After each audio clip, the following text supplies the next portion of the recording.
বারাকাতুহু। সম্মানিত প্রিয় বন্ধুগণ, আজকে খুবই অত্যন্ত গুরুত্বপূর্ণ একটি বিষয় নিয়ে উপস্থিত হইলাম। বিষয়টি হচ্ছে, যে সকল ভাইয়েরা শারীরিকভাবে অনেক দুর্বল হয়ে গেছেন, অনেক অক্ষম হয়ে গেছেন, প্রিয় মানুষটিকে আপনি সময় দিতে পারতেছেন না, আপনার ভিতরে অনেক হতাশা কাজ করতেছে, অনেক দুশ্চিন্তা কাজ করতেছে, আপনি লজ্জায় কারো কাছে বলতে পারতেছেন না, আপনার বয়স বেশি হয়ে গেছে, 50-60 বছর হয়ে গেছে, আপনি সময় দিতে পারতেছেন না, অথবা ওয়ান টাইম ওষুধ খাওয়ার কারণে একদম নিস্তেজ হয়ে গেছেন, একদম দুর্বল হয়ে গেছেন, আপনি কারো কাছে আপনি বলতে পারতেছেন না। তো তাদের জন্য ঘরোয়া পদ্ধতিতে আজকে একটি বেশওয়াজের কথা আমি বলে দিব, আজকে একটি রেসিপির কথা আমি বলে দেব।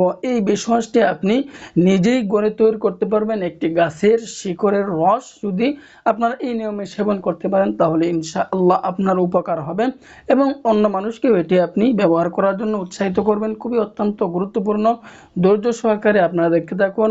তো অযথা সময় নষ্ট না করে ভালো কিছু দেখুন আল্লাহ তাআলার উপর ইয়াকিন রেখে, বিশ্বাস রেখে আমাদেরকে আমল করতে হবে এবং আমাদের রোগ সম্পর্কে, আমার রোগ যদি আল্লাহ তাআলা দূর না করেন, পৃথিবীর কোনো মানুষ কিন্তু আমার রোগকে কখনোই দূর করতে পারবে না। আমি যতই চেষ্টা করি, যদি আল্লাহ পাক না চান, যদি আল্লাহ পাক চান, তাহলে দেখবেন সামান্য জিনিসের মাধ্যমেও আপনার সমস্যা আল্লাহ পাক রব্বুল আলামিন সেকেন্ডের ভিতরে, সেকেন্ডের আগেই আল্লাহ পাক রব্বুল আলামিন সমাধান করে দিতে পারবেন।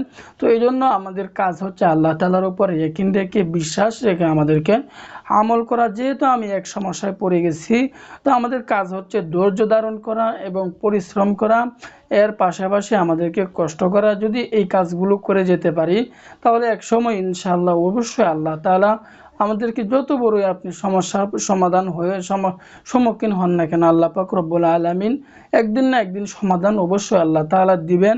কারণ আমরা জানি আল্লাহ পাক রব্বুল আলামিন তিনি হচ্ছেন অতি দয়ালু, আর রহমান আর রহিম, তিনি হচ্ছেন অতি বান্দার প্রতি অতি দয়ালু। তো আমরা যদি আল্লাহ তাআলার কাছে বিনয়ের সাথে চাই, শেষ রাত্রিতে চাই, হাত তুলে চাই, তাহলে অবশ্যই আল্লাহ তাআলা দিবেন। কারণটা হচ্ছে, যে আল্লাহ তাআলা ফেরাউনকে দিতে পারেন, সে আল্লাহ তাআলা আমাকে আপনাকে দিবেন। শর্ত হচ্ছে আল্লাহ তাআলার কাছে চাওয়ার মতো আমাদেরকে চাইতে হবে। তো সম্মানিত প্রিয় বন্ধুগণ, আমরা দেরি না করে আজকের মূল আলোচনায় চলে যাই।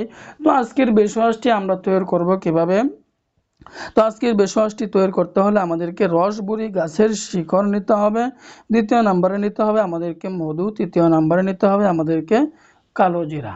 তো এই তিনটি উপাদান দিয়ে আজকে আমরা বেশওয়াজটি তৈরি করব। তো উপাদানগুলো আমি আবারও বলতেছি, রসবুরি গাছের শিকড়, এরপরে আমাদেরকে নিতে হবে মধু, তৃতীয় নম্বরে নিতে হবে কালো জিরা।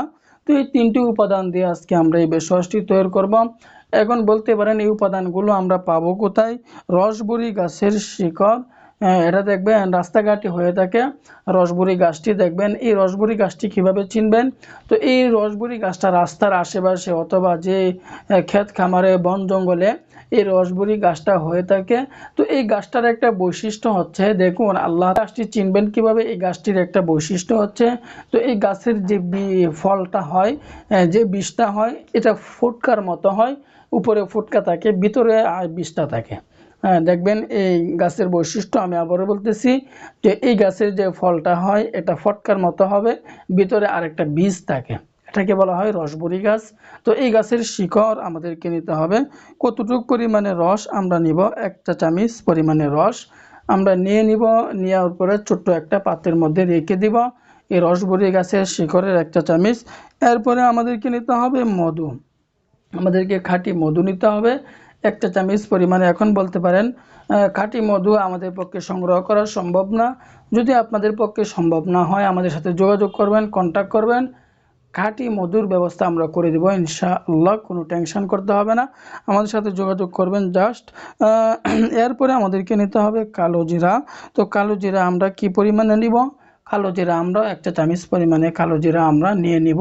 তো এই তিনটি খাবারই কিন্তু অত্যন্ত গুরুত্বপূর্ণ। এই তিনটাকে একদম ভালো করে মিশিয়ে নেব, ভালো করে মিক্সড করে নেব। যখন আমরা ভালো করে মিশিয়ে নিব, ভালো করে মিক্সড করার পরে এটা আমাদের তৈরি হয়ে গেল। এখন আমরা কোন নিয়মে সেবন করব, সেবন করার নিয়মটি আমি আপনাদেরকে বলে দিচ্ছি। তো সম্মানিত প্রিয় বন্ধুগণ, যে সকল ভাইয়েরা বহুদিন যাবত এই সমস্যায় ভুগতেছেন, 2 বছর 3 বছর, 4 বছর যাবত এই সমস্যায় ভুগতেছেন তাদেরকে বলে রাখবো, ছোটোখাটো ভেষজ যদি আপনার শরীরে শ্যুট না করে তাহলে আপনাকে বুঝতে হবে সমস্যা বেশি হয়ে গেছে, তাহলে আপনাকে অ্যান্টিবায়োটিক নিয়ে সেবন করতে হবে, অর্থাৎ আপনাকে ন্যাচারাল প্রাকৃতিক উপায়ে হাই কোয়ালিটির ভেষজ নিয়ে আপনাকে সেবন করতে হবে। হাই কোয়ালিটির ভেষজ আপনি কোথায় পাবেন? আমাদের সাথে যোগাযোগ করবেন, আপনাকে ভালো পরামর্শ এবং দিক নির্দেশনা দেওয়ার জন্য চেষ্টা করবো ইনশাআল্লাহ।